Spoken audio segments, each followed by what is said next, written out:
Amani ya Bwana iwe nanyi nyote. Na wasalimu popote mlipo, amani ya Bwana iwe nanyi nyote. Najua ni wengi ambao wanaweza wakauona ujumbe huu, lakini watakaosikiliza kutoka mwanzo mpaka mwisho huenda wakawa ni wachache. Lakini Mungu ibariki roho ya mtu yule atakayeweza kusikiliza ujumbe huu mpaka mwisho. Leo ningependa tuangazie mada ya kimsingi sana. Mada inakwenda mpango wa wokovu wa Mungu kwa wanadamu. Mada inakwenda mpango wa wokovu wa Mungu kwa wanadamu. Hiyo ndiyo mada ya leo. Somo kuu linatoka katika kitabu cha Timotheo wa kwanza sura yake ya 2 mstari wake wa 3 hadi 4. Kama una kitabu, kama una kalamu, ni vyema ukichukua ili uweze kupata sehemu ya kunakili, kwa maana tutaanza kujadili mambo mengi leo. Ndugu zangu wapendwa katika Kristo, ndugu zangu, majamaa, marafiki na watu wote katika dunia, katika ulimwengu wote mlipo, niruhusu mkubaliana mimi nikilisema hili kwamba Biblia hii kutoka mwanzo au kutoka kitabu cha Mwanzo mpaka kitabu cha Ufunuo kinazungumzia au kinaangazia kuhusu jambo moja kuu au jambo moja la kimsingi sana ambalo ni wokovu wa mwanadamu. Mungu hakumuumba mwanadamu ili aje aangamie. Mungu hakumuumba mwanadamu ili aje aangamie katika ulimwengu wa shida. Alimuumba ili aokolewe, ili aweze kupata kuishi milele. Andamana mimi katika kitabu cha Timotheo wa kwanza ambalo ndilo somo kuu. Timotheo wa kwanza sura yake ni ya 2 mstari wake ni wa 3 hadi 4. Ile kifupi nasema, Mungu anataka watu wote waokolewe na wapate kujua yote yaliyo kweli. Mungu anataka watu wote waokolewe na wapate kujua yote yaliyo kweli. Ndio maana leo nimekuja hapa ili nikuletee ukweli huu ambao Roho inaambia makanisa na watu wote kwa ujumla. Andamana mimi pia katika kitabu cha Petro wa pili sura yake ni ya 3 mstari wake ni wa 9.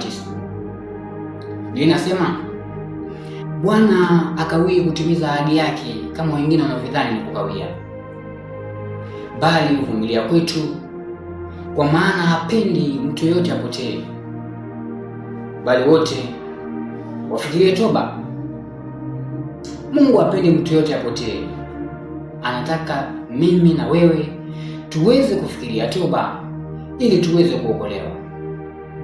Haya mafungu mawili yanatuonyesha nini? Hii inaonyesha kwamba moyo wa Mungu haufikirii kukuangamiza. Moyo wa Mungu sio kuangamiza mwanadamu au wanadamu kwa ujumla. Hapana. Moyo wa Mungu umejawa na kuokoa nafsi zetu, kuokoa maisha yetu ili tuweze kupata uzima wa milele. Ndugu zangu wapendwa, kabla nianze ubiri yetu, ningependa ufahamu mambo haya matatu, kwamba wokovu huu ulianzia mbinguni, ni kwa sababu ya neema ya Mungu, ni kwa sababu ya upendo wa Mungu. Ningependa tuanze kuangazia jambo la kwanza ambalo ni mpango wa wokovu wa Mungu ulianzia mbinguni. Hilo ndilo jambo la kwanza ambalo ningependa tuanze kuiangazia leo. Ndugu zangu wapendwa, watu wengi sana wanafikiria kwamba mpango wa wokovu au wokovu ulianzia pale ambapo Yesu Kristo aliweza kuja hapa ulimwenguni. Lakini kanusha hiyo, ndugu yangu mpendwa. Wokovu au mpango wa wokovu ulianzia hata kabla dunia haijaweza kuumbwa. Tembea na mimi katika kitabu cha Ufunuo wa Yohana sura yake ya 13 mstari wake ni wa 8. Biblia inasema, mwana kondoo alichinjwa tangu kuwekwa misingi ya dunia. Mwana kondoo ni Yesu Kristo, alichinjwa kabla ya kuwekwa misingi ya dunia.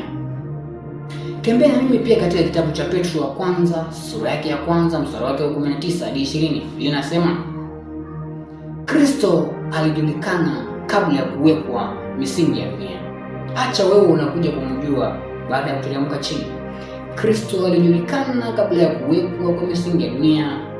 Tayari Mungu alikuwa anajua atakuja akufe kwa ajili yangu na kwa ajili yako ili aweze kukuokoa. Tembea na mimi pia katika kitabu cha Efeso sura yake ya kwanza mstari wake wa 4. Linasema nini?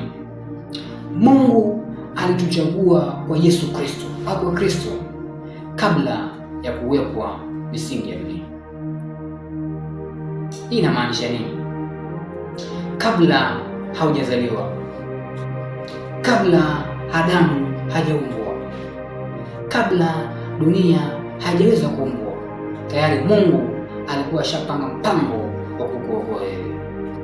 Na huko hapo unazidi kuchezea na wokovu. Kabla hujaweza kuzaliwa, Mungu alikuwa tayari ashapanga mpango wa kukuokoa. Dhambi ilipoingia, Mungu hakumwacha mwanadamu aangamie milele. Alitoa ahadi ya wokovu. Ukitembea na mimi katika kitabu cha Mwanzo sura yake ya 5 mstari wake 15, kiufupi utaweza kupata hapo kwamba uzao wa mwanamke utamponda nyoka kichwa au utamponda kichwa nyoka. Hii ndio injili ya kwanza katika Biblia hii. Hiyo ndio injili ya kwanza. Baada ya dhambi kuingia sasa, Mungu tunaona akitoa ahadi ya mwokozi. Ukitembea na mimi katika kitabu cha Isaya sura yake ya 9 mstari wake wa 6, utaona kiufupi, tumezaliwa mtoto, tumepewa mwana. Inaongelea kuhusu kuzaliwa kwa Yesu Bethlehem. Ukitembea pia katika kitabu cha cha Mika sura yake ya 5 mstari wake wa 2, pia inaongelea kuzaliwa kwa Yesu Bethlehem. Tunaona Mungu akitoa ahadi ya mwokozi ambaye ni Yesu Kristo anakuja kuzaliwa sasa. Anakuja kuzaliwa. Basi tunaona kwamba ni dhihirisho wazi kwamba mpango wa wokovu bado ulikuwa unaendelea. Mpango wa wokovu, mpango wa kukuokoa mimi na wewe bado ulikuwa unaendelea hata Agano la Kale. Uzangu wapendwa, Mungu hakumwacha mwanadamu apotee alipoweza kuanguka dhambi. Aliweza kutoa ahadi ya mwokozi ambaye ni Yesu Kristo. Kwa hiyo moyo wa Mungu umejaa kuokoa. Moyo wa Mungu umejaa kuokoa nafsi zetu, sio kutuangamiza. Ningependa tuende katika jambo la pili ambalo naongelea wokovu ni kwa sababu ya neema ya Mungu. Wokovu ni kwa sababu ya neema ya Mungu. Watu wengi wanafikiri kwamba huwa tunaokolewa kwa sababu ya matendo yetu tunayofanya kila siku mema. Lakini ukilisikia hilo, ndugu yangu mpenda, ukanusha. Kwa maana Biblia iko wazi kabisa. Ninachopenda naye Biblia inafichua mambo wazi kabisa. Biblia iko wazi kwamba tumeokolewa kwa neema. Tembea na mimi katika kitabu cha Efeso sura yake ni ya 2 mstari wake ni wa 8 hadi 9.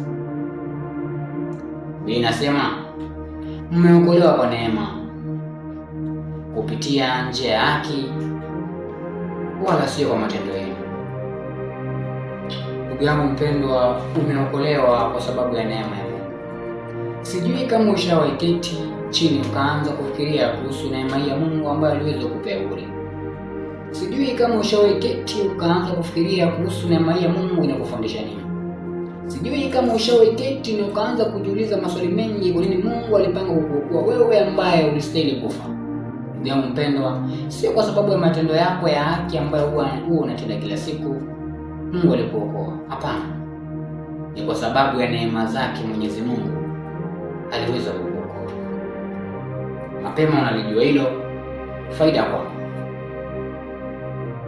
Tembea na mimi pia katika kitabu cha Warumi sura yake ni ya 3 mstari wake ni 23 hadi 24.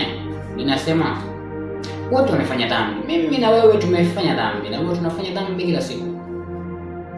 lakini tumehesabiwa haki bure kwa sababu ya neema za Mwenyezi Mungu.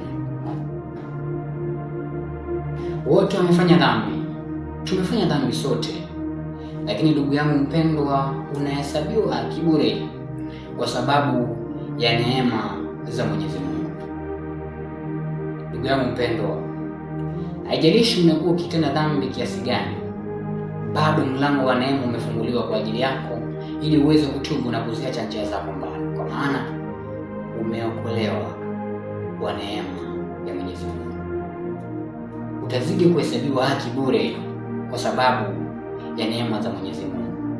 Lakini ipo siku inakuja, mlango wa neema unakuja kufungwa. Kwa hiyo wakati wa kuingia zizini mwa Bwana ni sasa, kwa maana watu wengi wanazidi kuchukulia neema ya Mungu kama kisingizio cha kuendelea kufanya yale mabaya. Tembea na mimi katika kitabu cha Tito sura yake ni 3 mstari wake ni 5. Biblia inasema, sio kwa matendo ya haki tuliyoyatenda sisi, lakini ni kwa rehema zake Mungu alituokoa. Ni kwa huruma zake tu Mwenyezi Mungu alituokoa, sio kwa sababu ya matendo yetu ya haki ambayo tunatenda. Hapana, kwa maana mwanadamu, mwili wa mwanadamu asili yake ni dhambi.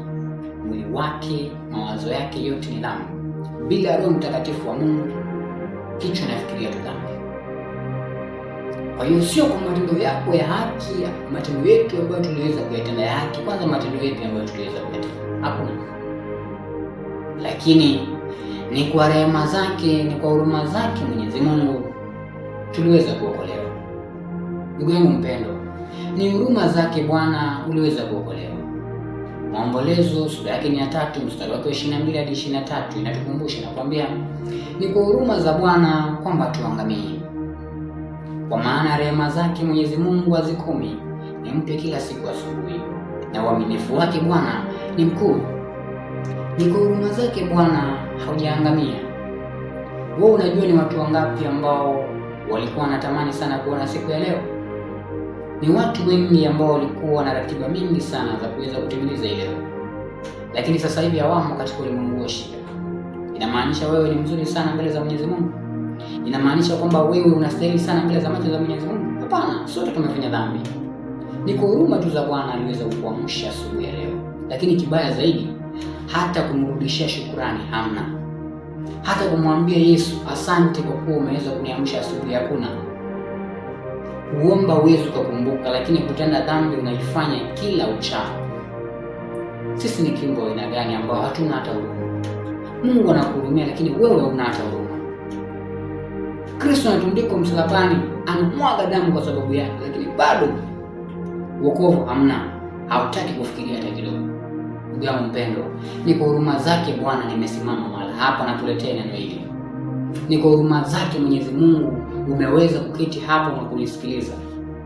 Ni kwa huruma zake Mwenyezi Mungu kwa sasa hivi uko uhai na unanisikiliza, na unasikia ujumbe huu. Sasa ni wakati wako wa kuweza kubadilisha mielekeo ya maisha yako. Ndugu yangu mpendwa, ni kwa huruma zake Bwana hatuangamii. Sio kwa sababu ya matendo yetu ya haki tuliyoyatenda. Hapana. Lakini kwa sababu ya rehema zake Mwenyezi Mungu alikuokoa. Tembea na mimi katika kitabu cha Warumi sura ya 11 mstari wa 6. Linasema, kama ni kwa neema, sio kwa matendo yenu tena. Kama ni neema iliweza kutumika kuniokoa, basi sio kwa matendo yetu tena. Ina maana gani? Wokovu wa Mungu sio mshahara, sio kitu ambacho anakulipa. Hapana. Kwanza anakulipa ukiwa umefanya kipi? Wokovu wa Mungu ni zawadi aliyoweza kukupea. Imagine unapewa zawadi ya bure. Sijawahi ona mtu ambaye anakataa zawadi. Kitu ya bure, ukiletewa kitu ya bure utakataa.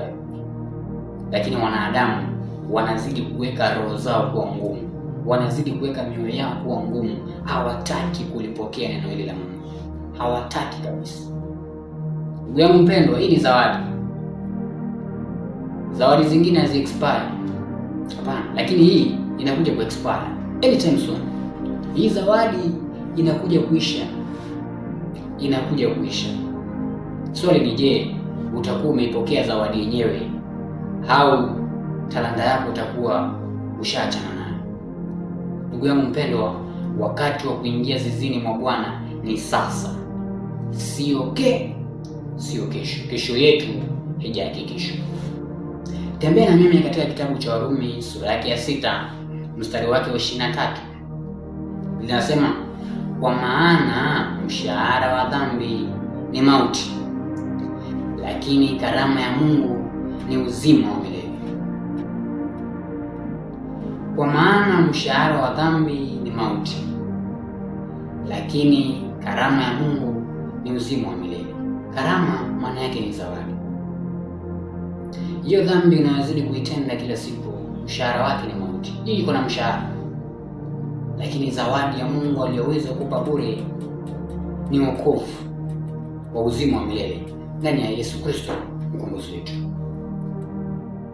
Ndugu zangu wapendwa, haya mafungu matano, kuna jambo ambalo linakufunza kuhusu neema. Neema inakuonyesha, ina maana kadhaa ambalo nataka tuliangazia. Inatuonyesha kwamba neema ni kupendwa bure. Hiyo ndiyo maana ya kwanza ya neema, kupendwa bure. Mungu aliweza kukupenda kwa upendo wa milele, akaweza kukutolea neema yake kama zawadi. Jambo la pili ni kusamehewa bure. Tumehesabiwa haki bure kwa sababu ya neema za Mwenyezi Mungu. Unasamehewa dhambi zako bure kwa sababu ya neema za Mwenyezi Mungu, lakini bado unazidi kutenda yale ya jana. Maana ya pili, neema kusamehewa bure. Jambo la tatu ni kuokolewa bure. Tumeokolewa bure kwa sababu ya neema za Mwenyezi Mungu. Hakuna kitu kilichomlipa Mwenyezi Mungu ili akaweze kutolea neema hii, lakini aliweza kutoa neema bure. Na jambo la nne ni kupewa uzima bure. Tumeahidiwa uzima wa milele kama tukiweza kukubali kuingia zizini. Sisi ambao tulistahili kufa, sisi ambao hatukustahili kuishi kwa sababu ya dhambi, lakini Mungu akaleta neema yake ili tuweze kubadilisha mielekeo ya maisha yetu na tupate uzima wa milele. Lakini dunia ya leo haioni hiyo. Inazidi kuchukulia neema ya Mungu kama kisingizio cha kuendelea kutenda dhambi. Inazidi kuchukulia neema ya Mungu kama ruhusa ya kuendelea kutenda dhambi. Awali nilikufunza kwamba neema ya Mungu inakufundisha kukataa ubaya na tamaa za dunia. Nisoma katika kitabu cha Tito sura yake ya 2 mstari wake wa 11 hadi 12. Neema ya Mungu imedhihirika wazi. Inatufundisha kukataa ubaya na tamaa za dunia. Hizi tamaa za dunia nikakuonyesha tamaa zinahusiana vipi na dhambi, niliweza kukuonyesha. Ukisonga katika kitabu cha Yakobo sura yake ya 1 mstari wake 14-15 nasema, kila mtu hujaribiwa kwa tamaa zake mwenyewe, huku akivutwa na kuanguka. Hiyo tamaa ikikwisha kushika mimba huzaa dhambi. Dhambi ikikomaa huzaa mauti. Ndugu yangu mpendwa, neema ya Mungu haikufundishi kuendelea kutenda dhambi bila hofu, kwa maana neema hii hapana, inakufundisha kuiacha hiyo dhambi na kubadilisha mielekeo ya maisha yetu. Ndugu yangu mpendwa, neema ina maana nne. Mungu akatupenda bure, anakusamea dhambi zako bure, akakuokoa bure, na zaidi ukapewa uzima wa milele bure kama ukimkiri Yesu Kristo kama Mwokozi wa maisha. Ningependa tuingie kwa jambo la tatu ambalo ni wokovu ni kwa sababu ya upendo wa Mungu. Ndugu yangu mpendwa, hii ndiyo sababu kubwa sana ya wokovu, upendo wa Mungu. Hii ndiyo sababu kubwa sana ya wokovu wa Mungu, upendo wa Mungu. Ningependa utembee na mimi katika kitabu cha Yohana sura yake ya 3 mstari wake wa 16 hadi 17. Hili ni verse ambalo watu wengi au sote tunaifahamu. Watu wengi kwa maana najua kuna wengi ambao sio marafiki wa Biblia. Ningependa uanze kuwa rafiki, kwa maana ipo siku inakuja itakuonyesha hiyo hapo mwisho. Tembea na mimi katika kitabu cha Yohana sura yake ya 3 mstari wa 16 hadi 17. Biblia inasema nini? Kwa jinsi hii Mungu aliupenda ulimwengu. Kwa jinsi hii Mungu aliupenda ulimwengu hata akamtoa mwana wake pekee, ili amwaminiaye asipotee, bali hawe na uzima wa milele. Kwa maana Mungu hakumtuma mwanawe aje kuhukumu ulimwengu, bali kupitia kwake ulimwengu upate kuokolewa. Ndugu yangu mpendwa, ni nani ambaye anaweza kupenda kwa upendo mwingi namna hii? Mungu hataja kupenda peke yake. Mungu aliupenda ulimwengu, amependa watu wote, akamtoa mwana wake pekee ili aje afe kwa ajili yako, kwa ajili hiyo dhambi ambayo unazidi kutenda kila siku, ukisema kwamba bado neema ipo. Ukizidi kurudia dhambi, basi kifo cha Yesu hakina maana katika maisha yako. Yesu hakufa ili uendelee na dhambi, kama nilivyotangulia kusema awali. Ni nafasi ya pili, alikufa tu ya kubadilika, alikupa ya kubadilika. Ndugu yangu mpendwa, ni nani ambaye anaweza kukupenda kwa upendo akajitolea akafa kifo ambacho hakustahili kufa, lakini Yesu Kristo alikufa kwa ajili yako, lakini bado unazidi kuchezea ile dhambi? Leo, kesho unarudia jana, kesho kutwa unarudia juzi. Inauma sana Mungu anapoona kiumbe alichoumba kwa mfano wake kinazidi kutenda dhambi, kisa na maana aliweza kupeana neema yake bure. Inauma sana. Wakati wa kubadilisha mielekeo ya maisha yetu ni sasa. Wakati wa kuingia zizini mwa Bwana ni sasa. Ningependa utembee na mimi katika kitabu cha Warumi sura yake ya 5 mstari wake ni 8. Ninasema upendo wa Mungu ulidhihirishwa kwa jinsi hii Kristo alikufa kwa ajili yetu sisi tulipokuwa bado tungali duniani. Upendo wa Mungu pia ulidhihirika. Kristo akaja akafa kwa ajili yangu mimi wakati nilipokuwa bado ningali kwenye dhambi. Mungu anakupenda sana ndugu yangu mpendwa, mpaka anajitolea kumtuma mwana wake pekee ili aokoe nafsi yako. Hakufa kwa sababu yako, kwa sababu ulikuwa mzuri sana. Hakufa kwa sababu nilistahili, kwa maana mimi nilistahili kufa milele na kuangamia milele. Alikufa ili akupe nafasi ya pili ya kubadilika, ya kubadilisha mielekeo ya maisha yetu. Ndio maana Mungu kwa upendo wake mwingi akaweza kumtuma mwana wake pekee ili tupate uzima wa milele. Tembea na mimi tena katika kitabu cha Yeremia 31 mstari wake ni 3. Biblia inasema, Mungu anasema nimekupenda kwa upendo wa milele. Nimekupenda kwa upendo wa milele. Achana wanadamu. Mwanadamu unaweza ukapata mdada fulani mkaanza mapenzi au mahusiano naye, lakini chini ya siku 2 au wiki moja hayo mahusiano yakaisha na yakakaa ni kama hamjawahi kuwa na mahusiano hata siku moja. Lakini Mungu amekupenda kwa upendo wa milele. Ndugu yangu mpendwa, Mungu amekupenda kwa upendo wa milele. Anachotaka tu ni uiokoe nafsi yako mapema, kabla mlango wa neema, kabla mlango wa rehema haujafungwa. Nimekupenda kwa upendo wa milele. Tembea na mimi pia katika kitabu cha Yohana wa kwanza sura yake ya 4 mstari wake wa 9 hadi 10. Linasema, kwa jinsi hii upendo wa Mungu ulidhihirishwa, alimtuma mwana wake pekee ili awe upatanisho wa dhambi zetu, ili awe upatanisho wa dhambi zako.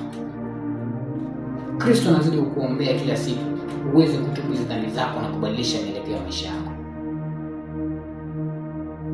Mungu alikupenda kwa upendo wa milele. Anachotaka kutoka kwako sasa ni kuweza kutubu na kubadilisha mielekeo ya maisha yetu. Ni nani anaweza kukupenda kwa upendo huu? Ni nani anaweza kukupenda kwa upendo huu? Ni nani anaweza kujitolea afe kwa ajili yako? Wewe unaweza kujitolea ufe kwa ajili ya mwanadamu mwenzio. Wewe unaweza kujitolea ufe kwa ajili ya mtu fulani, lakini Kristo aliweza kujitolea kwa maisha yake. Akateswa, akatundikwa kofia miba, akapigwa kipigo cha mnyama, akateswa, akanyanyaswa, akadungwa mikuki ili uweze kupata uzima wa milele. Ni nani anaweza kupenda upendo huu ambao Mungu aliweza kutuonyesha? Tembea na mimi pia katika kitabu cha Efeso sura yake ya 2 mstari wake wa 4 hadi 5. Biblia inasema,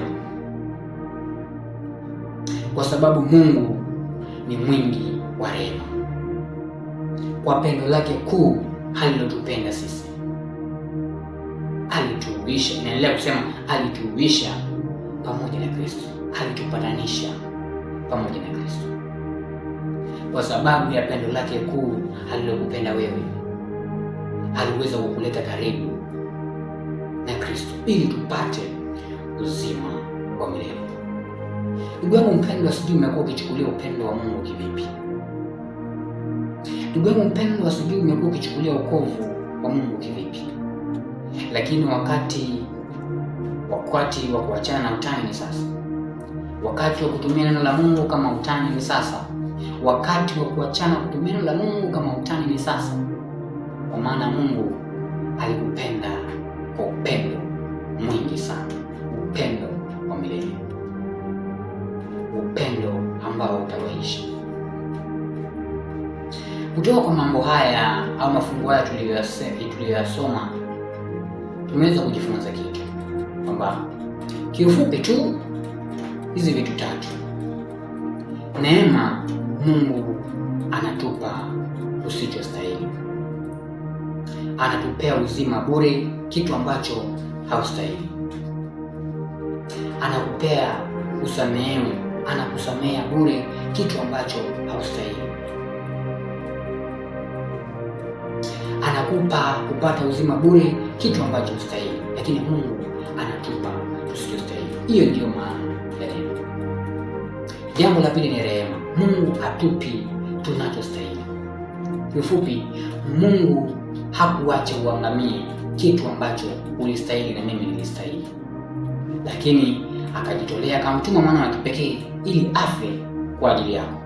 Mungu hakupi unachostahili. Nilistahili kufa, ulistahili kufa, lakini Mungu akamtoa mwana wa kipekee ili akupe nafasi ya pili ya kubadilika, na hiyo nafasi unazidi kuchezea.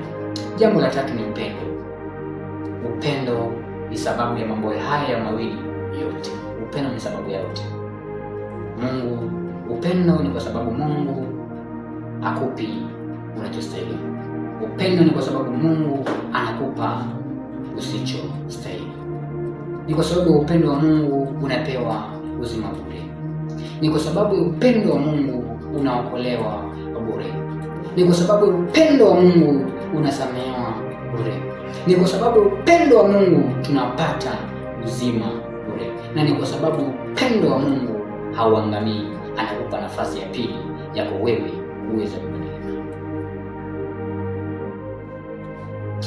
Ndugu yangu mpendwa, huenda kuna mtu eneo hili ambaye anauliza, sasa mimi nitafuata njia gani? Kwa maana njia ni mingi za ulimwengu, shortcuts ni mingi za kuweza kupitia.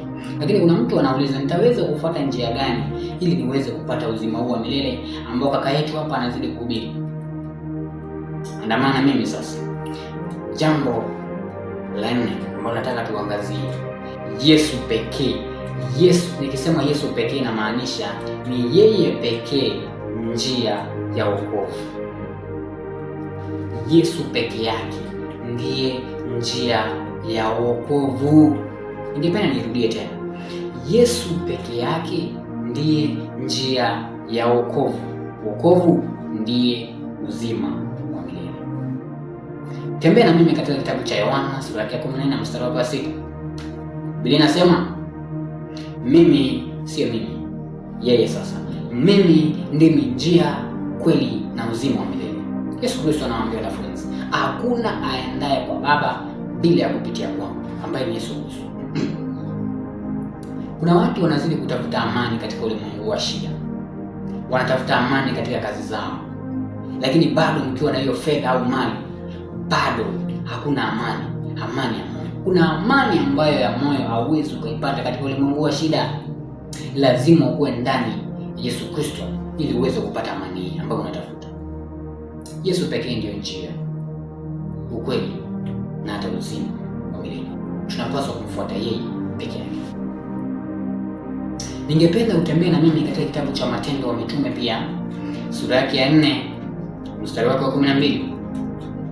Biblia inasema hakuna wokovu wa mwingine awaye yote.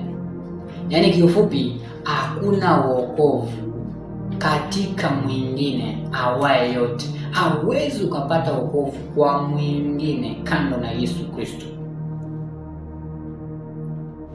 Utatembea kwa waganga, mwisho wa siku watakuangusha. Utatembea kwa wachawi, mwisho wa siku watakuangusha. Utaingia katika ushirikina, mwisho wa siku utakuangusha. Yesu peke yake ndiye ako na uzima wa milele. Hakuna wokovu, na nikisema hivyo namaanisha hakuna wokovu kwa mwingine awaye yote. Matendo 4. Ningependa pia utembee na mimi katika kitabu cha Timotheo wa kwanza sura yake ya 2 mstari wa 5. Biblia inasema nini? Kitabu cha Timotheo wa kwanza sura yake ya 2 mstari wa 5. Kunaye mpatanishi mmoja kati ya Mungu na wanadamu, naye ni Yesu Kristo. Ile neno ni tamu sana, sijui nirudie.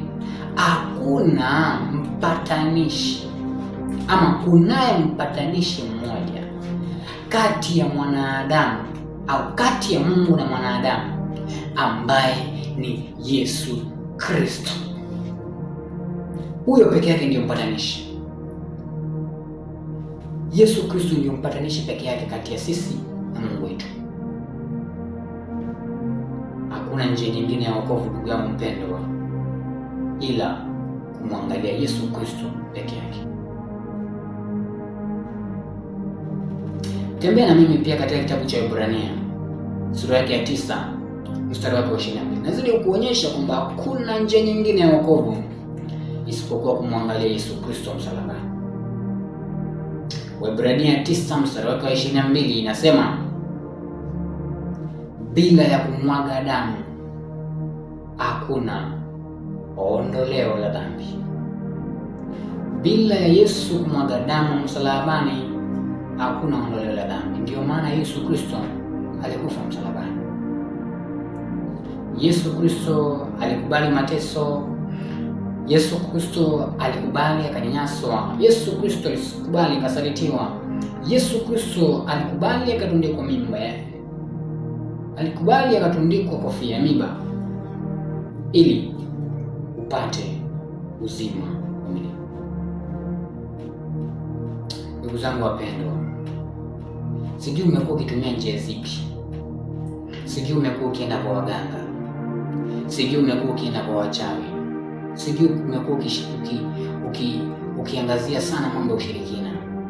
Wakati wa kuiacha ni sasa, kwa maana Yesu Kristo anakuambia hii ndio njia. Hiyo amani ambayo unatafuta kwa waganga, Yesu Kristo yeye peke yake ndiye anaweza kupeana. Hiyo amani ambayo unatafuta kwa wachawi, Yesu Kristo ndiye anaweza kukupa. Hiyo fedha na mali unazozitafuta kwa njia haramu, anasema yeye ndiyo mwanzo na hata mwisho. Anajua mambo yote. Na fedha na mali zinatoka kwake. Cha kwanza ni kumtumainia yeye kwa moyo wako wote. Alafu cha pili ni kumwamini kama anaweza kufanya. Cha tatu ni kusubiri matokeo. Yesu peke yake ndiye njia ya wokovu. Kuna mtu ako eneo ile anazidi kuulizwa, sasa ni sawa, Yesu ndiye njia, lakini sasa nitafanya nini? Nitafanya nini ili niweze kuokolewa? Nitafanya nini mimi ili niweze kuokolewa? Sasa tunatakiwa tufanye nini ili tuweze kuokolewa? Jambo la 5 ambalo ningependa tuliangazie leo. Biblia, nachopenda na Biblia inajieleza vizuri.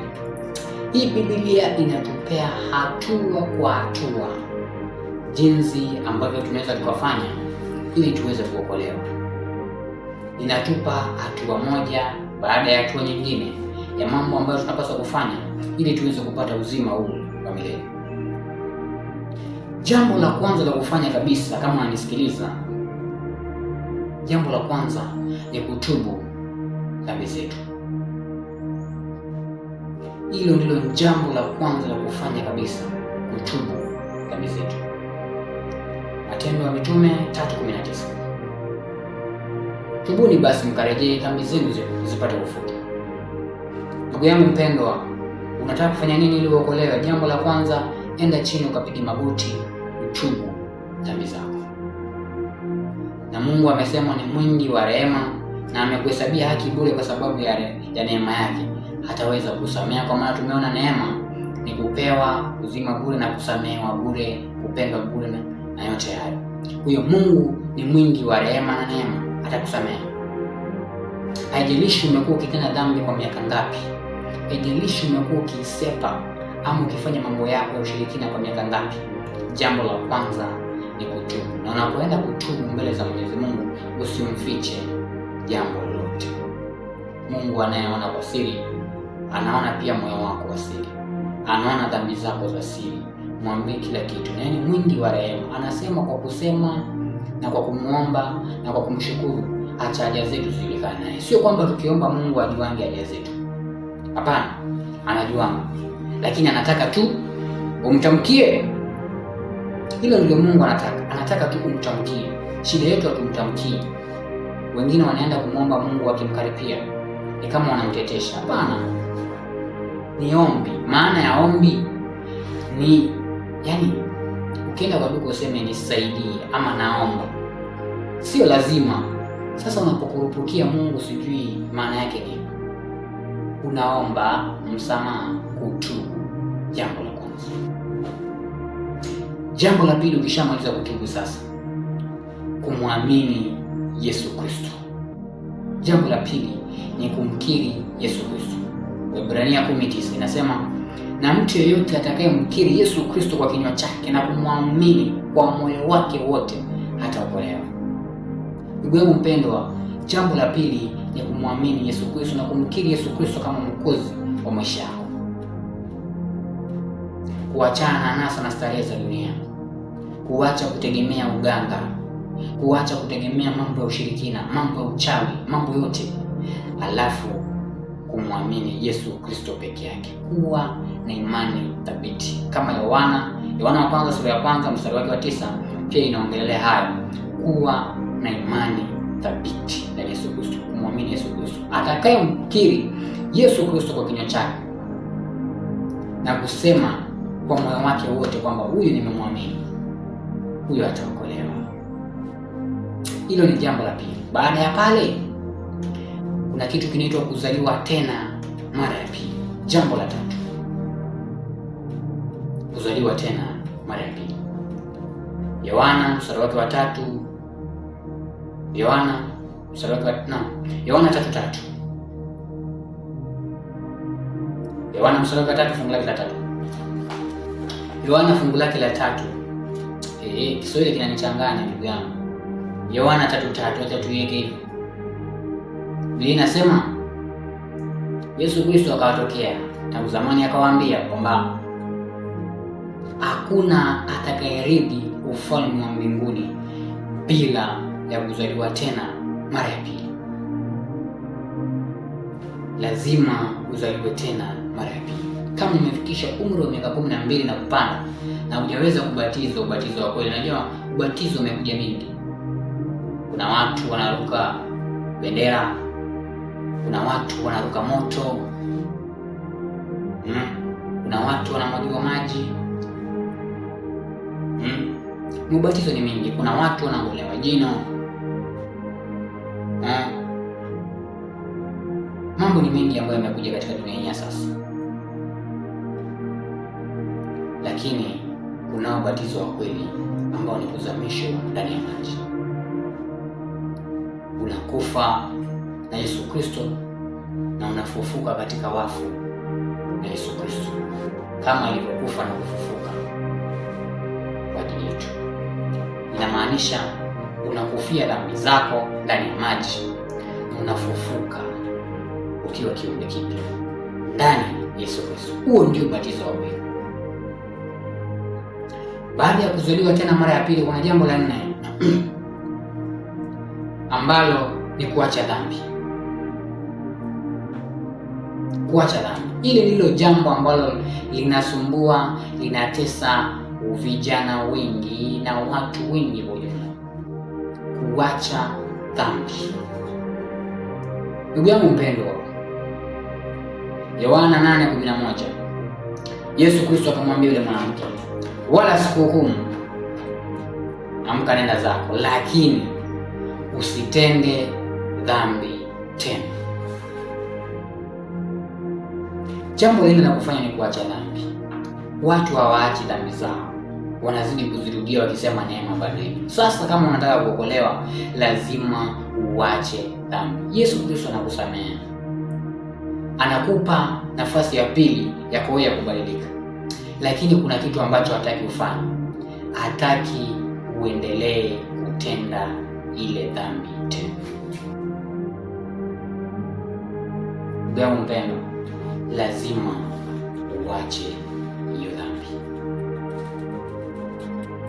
Jambo la 5 na la mwisho. Sasa ukishamaliza kuacha dhambi, umemwamini Yesu Kristo na mambo yote yale, jambo la 5 na la mwisho la kufanya sasa ni kudumu katika kweli milele na milele daima. Mtu aseme amina. Kudumu katika kweli hadi mwisho. Tembea na mimi katika kitabu cha Mathayo sura yake 24 mstari wake wa ngapi? Wa 13. Biblia inasema, na yule atakayevumilia mpaka mwisho, huyo ndiye atakayeokolewa. Huyo ndiye atakayeokoka. Ndugu yangu mpendwa, kuna watu walioanza na moto sana katika neno hili la Mungu. Kuna watu waliomkubali Yesu Kristo kwa moyo mmoja hapo awali, lakini kwa sasa hawamo tena katika zizi la Bwana. Ndugu yangu mpendwa, kurudi nyuma ni swala la kawaida. Mungu bado anakuita urudi kwake. Kuanguka ni sehemu ya maisha. Wakati wa kuamka ni sasa katika usingizi. Kuteleza ni sehemu ya maisha. Sisi ni wanadamu na asili yetu ni dhambi. Kuanguka ni sehemu ya maisha, lakini Yesu Kristo yupo kwa ajili yako. Anakuita bado leo, rudi zizini. Ni heri kuchelewa na ufiki kuliko yule aliyechelewa na akakosa kuja. Ndugu yangu mpendwa, kuanguka ni sehemu ya maisha. Bado mlango wa neema upo. Bado Mungu anakuita uweze kurudi. Hayo ndio mambo 5 ambayo unapaswa kufanya kama unataka kuokolewa. Jambo la kwanza tumeona ni kwamba ni kutubu dhambi zetu. Unastahili kutubu dhambi zako, ndugu yangu mpendwa. Jambo la pili ni kumkiri Yesu Kristo kwa kinywa chako na kumwamini kwa moyo wako wote kwamba yeye ni Mwokozi wa maisha yako. Jambo la 3 ni kufanya nini? Ni kuzaliwa tena mara ya pili kwa njia ya ubatizo, ili uweze kukufia dhambi zako ambazo umekuwa ukizifanya kila wakati na uweze kuamka tena ndani ya Yesu Kristo ili uanze kuishi tena maisha mapya. Jambo la 4 ni kuacha dhambi. Kwa sababu umeweza kukufia dhambi ambazo umekuwa ukitenda kila siku, sasa ni wakati wa kuachana nazo na kuanza mwelekeo wa maisha. Na jambo la 5 na la mwisho kabisa ni kudumu katika ukweli milele na milele daima. Ukipokea ukweli huu sasa, unadumu katika hiyo ukweli milele na milele daima. Utawezaje? Roho Mtakatifu atakuongoza. Majaribu ni mengi, lakini Mungu anasema hataweza kuwapa majaribu kupita kiasi, kupita uwezo wenu. Majaribu yanakuja, lakini Mungu hataruhusu ujaribiwe kupita kiasi. Yaani Mungu ni mwingi mwenye rehema. Ataleta majaribu, lakini hautajaribiwa kupita kiasi. Hiyo sio sababu ya kutoingia zizini mwa Bwana. Hiyo sio sababu. Kudumu katika kweli milele na milele daima. Ndugu zangu wapendwa, nimekuwa nikiangazia kuhusu mpango wa wokovu kwa wanadamu. Nikizidi kuhitimisha, ningependa ukumbuke siku zote mambo haya matatu, kwamba wokovu wa Mungu ulianzia mbinguni, sio duniani kama wengine wanafikiri. Wokovu wa Mungu ni kwa sababu ya neema za Mwenyezi Mungu. Wokovu wa Mungu ni kwa sababu ya upendo wa Mwenyezi Mungu. Ndugu yangu mpendwa, Mungu bado anakupenda. Mungu bado anakupenda, na alikupenda bado ukiwa dhambini. Mungu bado anakupenda na alikupenda hata kabla hujazaliwa. Mungu bado anakupenda na hata leo bado anazidi kukupenda. Anachotaka sasa, anataka uokolewe. Haijalishi umekuwa mbali ya zizi la Bwana kwa miaka ngapi. Haijalishi umekuwa ukitenda dhambi kwa miaka ngapi. Kumbuka mwizi msalabani haikumaliza hata siku, lakini aliweza kuahidiwa uzima wa milele. Inamaanisha hata sasa hivi wakati wa mwisho bado unaweza kuokolewa. Haijalishi ni mambo yapi ambayo yanakukumba, Mungu anazidi kuitana kwa sauti ya huruma. Anataka uingie zizini mwa Bwana. Ndugu yangu mpendwa, nitazidi kukumbusha na kukumbusha tena na tena. Usianze kufikiria nikibadilika sasa, nikikubali kubatizwa na kuingia katika ukweli huu, watu wataanza kunichukuliaje? Nimekuwa nikitenda dhambi kwa miaka yangu yote, sasa nikibadilika watu wataongeaje? Watu wataanza kusemaje? Na ukumbusha kwamba siku zote wokovu ni wako binafsi. Wokovu uliletwa kwa ajili yako peke yako. Ndio maana Yohana 3:16 inasema, ili amwaminie, alimtuma mwana wa kipekee ili amwaminie asipotee, ili wewe umwaminie. Ina maana wokovu ni wako binafsi. Ndugu yangu mpendwa, unazidi kukumbusha kwamba roho itakayotenda dhambi ndiyo itakayokufa. Ezekieli 18:20 inazidi kukumbusha kwamba roho itendayo dhambi ndiyo itakayokufa. Hakuna mtu atakayechukua uovu wa mwingine. Mwana hatachukua uovu wa babake, mtoto hatachukua uovu wa baba yake, ama baba hatachukua uovu wa mwanae, na mwana hatachukua uovu wa baba yake. Haki ya mwenye haki itakuwa juu yake mwenyewe, na uovu wa muovu utakuwa juu yake mwenyewe. Ndugu yangu mpendwa, hakuna atakayeenda mbinguni kwa sababu kwao walikuwa wanaenda kanisani kila siku ya Jumamosi. Hakuna atakayeenda kanisani kwa sababu baba yake ni mhubiri mkubwa anajulikana. Hakuna atakayeenda mbinguni kwa sababu eti kwao wote ama kwao baba yake huwa anahubiri neno la Mungu. Haki ya mwenye haki itakuwa juu yake mwenyewe. Wakati wa kubadilisha mielekeo ya maisha yako ni sasa. Wakati wa kuingia zizini mwa Bwana ni sasa, kwa maana siku inakuja. Na ningependa sana ndugu zangu wapendwa, tuanze kujifundisha neno hili la Mungu. Wakati ni sasa wa kuanza kujifundisha neno hili la Mungu, kwa maana siku inakuja. Siku itakuja, neno hili la Mungu mtalitafuta lipotee. Amosi sura yake 8 mstari wake wa 11 hadi 12. Biblia inasema, tazama, asema Bwana Mungu, siku inakuja ambayo nitaweza kuleta njaa ndani ya ulimwengu au juu ya ulimwengu. Njaa hiyo haitakuwa ya maji, njaa hiyo haitakuwa chakula, lakini ni kulitafuta neno hili la Mungu ambalo anazidi kuhubiria, lakini watu wengi wanazidi kualisha mioyo yao. Watu wengi watalitafuta neno hili lakini wasilipate kokote. Ndugu yangu mpendwa, Yesu Kristo anazidi kukuita. Mlango wa neema unakuja kufungwa, wakati wa kufanya maamuzi ni sasa.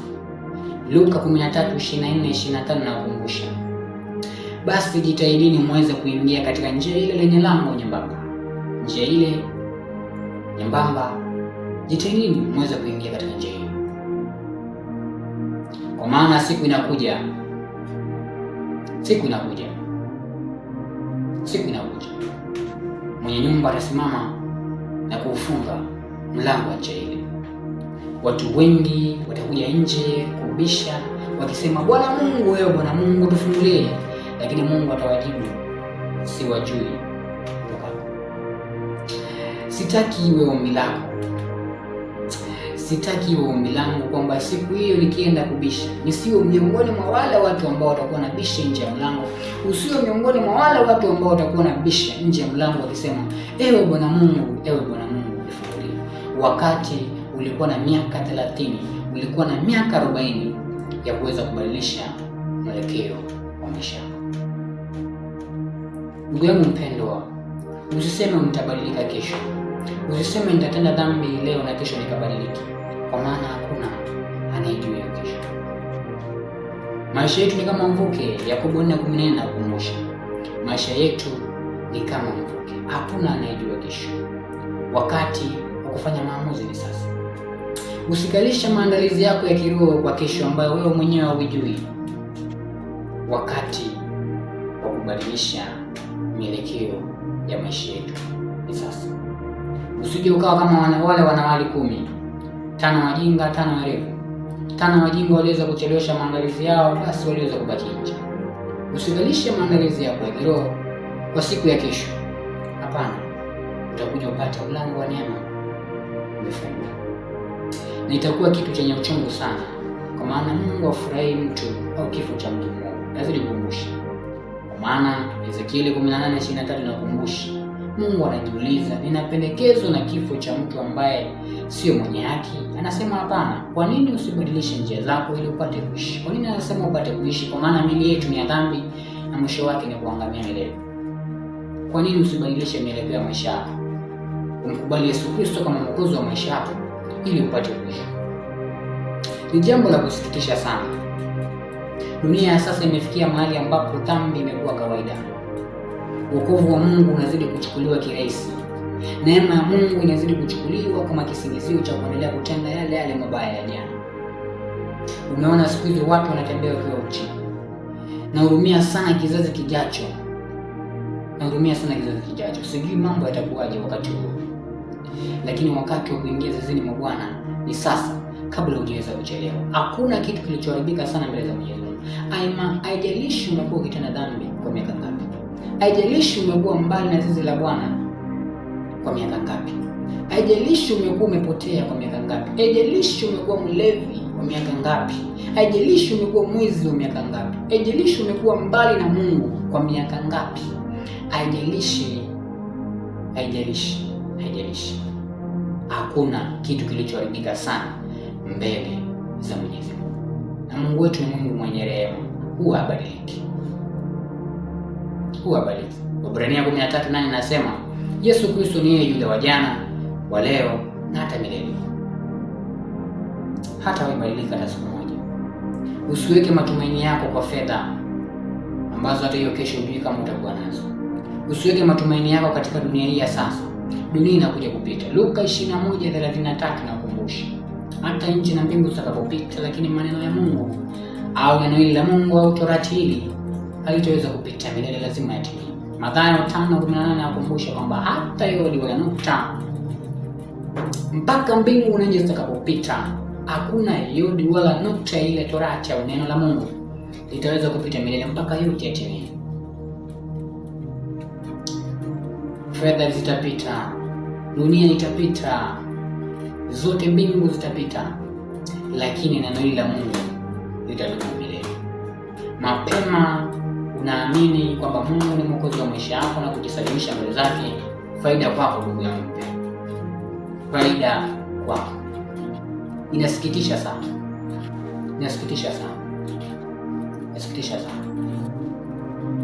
Wanarika wa sasa wanazidi kuangamia kwa sababu ya kukosa kulisikia sauti ya Mungu.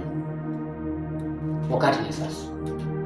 Huenda ikawa eneo ile kuna mtu ambaye alikuwa hajamkubali Yesu Kristo kama mwokozi wa maisha yake. Huenda pale kuna mtu ambaye pengine anazidi kulemewa na maisha haya ya dhambi. Huenda pale kuna mtu ambaye bado hajamkubali Yesu Kristo kama mwokozi wa maisha yake. Huenda kuna mtu pale ambaye aliweza kuacha wokovu wake kwa kipindi cha hapo nyuma. wakati wa kuingia zizini mwa Bwana ni sasa. Wakati wa kumkubali Yesu Kristo kama Mwokozi wa maisha yako ni sasa, kwa maana mpango huu wa wokovu ulikuwa kwa ajili yako. Mpango huu wa wokovu, ndugu yangu mpendwa, ulikuwa kwa ajili yako. Nataka mtu yule ambaye anasema kuanzia leo nitaweza kuingia zizini mwa Bwana. Nataka mtu yule ambaye anasema neema ya Mungu kuanzia leo sitaweza kuchukulia kama ruhusa ya kuendelea kutenda dhambi, bali nitaweza kutumia kama funzo ya kuweza kukataa ubaya na tamaa za dunia. Nataka mtu yule ambaye anasema nimependwa kwa upendo mwingi na Mwenyezi Mungu ya mimi kuendelea kutenda dhambi. Nataka kuongea na mtu yule ambaye anasema nimeokolewa kwa sababu ya neema, sio kwa sababu ya matendo yangu ya haki ambayo wanafanya kila siku. Na naongea na mtu yule ambaye anasema kuanzia sasa namkiri Yesu Kristo kama Mwokozi wa maisha yangu. Kama hilo ndilo ombi lako, kwa maana ndilo ombi langu, ili Yesu Kristo anapokuja tena mara ya pili atupate tuko tayari. Mathayo 24:44 inasema jiwekeni tayari muda wote, kwa maana hakuna mtu anayejua siku wala saa. Hakuna mtu anayejua siku wala saa ya kuja kwa mwana wa Adamu. Unasubiri nini? Huenda hiyo kesho unayosema utaingia katika zizi ndio mwana wa Adamu anakuja. Wakati wa kuingia kwa zizi mwa Bwana ni sasa, kabla ya chelewa. Kama basi hilo ndilo ombi lako, ningependa usimame mahali popote ulipo na uweze kufunga macho yako ili tuweze kupata ombi. Tuamini na tuombe. Mtakatifu, mtakatifu, mtakatifu uishie milele. Tunakuja mbele zako wakati huu tukisema ni asante kwa kumekuwa mwema na mwaminifu katika maisha yetu. Jehova, umeweza kutuongoza na kwa ni vyema tuweze kufika masaa haya tukiwa na pumzi toka kwako. Tunajua ni wengi ambao walitamani kuona masaa haya lakini hawajaweza kuyaona. Sasa hivi wameishia kwa maombi. Sio kwamba sisi kuna kitu kikubwa ambacho tumeweza kutenda mbele zako. Sio kwamba sisi ni wazuri mbele za macho zako, lakini ni kwa minajili ya neema zako na fadhili zako na neema yako Jehova, umeona ni vyema tuweze kuona masaa haya tukiwa na pumzi toka kwako. Jehova, tunajua tuna dhambi ambayo inaweza ikafanya Jehova tusije tukaurithi ufalme wako mbinguni. Dhambi ambayo inazidi kutulemea kila siku. Ndiposa nimekuja chini ya miguu yako Jehova nikiomba msamaha kwa kila aina ya dhambi tumekuwa tukitenda, kwa njia ya kusema, kwa njia ya kufikiri, kwa njia ya kuwaza, mengine tunayofanya kwa kujua na kutojua. Jehova, ukaweza kusamehe ili tukaweze kukubalika mbele za macho yako. Jehova, kuna watu wengi ambao wako na mahitaji mbalimbali. Kuna watu ambao Jehova wako na mizigo ya dhambi, wanaomba ukaweze kuwapumzisha. Kuna watu ambao wako na mizigo ya afya Jehova, wanaomba kuweza kuwapa uponyaji kutoka kwako. Kuna watu ambao wanaomba hekima na maarifa kutoka kwako, kwa maana unasema wewe ndio mwanzilishi wa hekima na maarifa. Kuna watu ambao wanaomba fedha na mali kutoka kwako, unasema wewe ndio mwenye fedha na mali. Kuna watu ambao wamepoteza matumaini katika ya maisha, hebu ukaweze kuwapa matumaini. Kuna watu ambao hivi sasa tunaongea wameweza kupoteza wapendwa wao, hebu ukaweze kuwafariji. Hivi sasa tunaongea kuna watu ambao wameweza kuambiwa kuna dakika moja au mbili za kuweza kuishi wakiwa hospitalini, hebu fika pale na uweze kuwapa tiba itokayo kwako. Kuna watu wengine Jehova hawajui watakula nini, hawajui watavalia nini.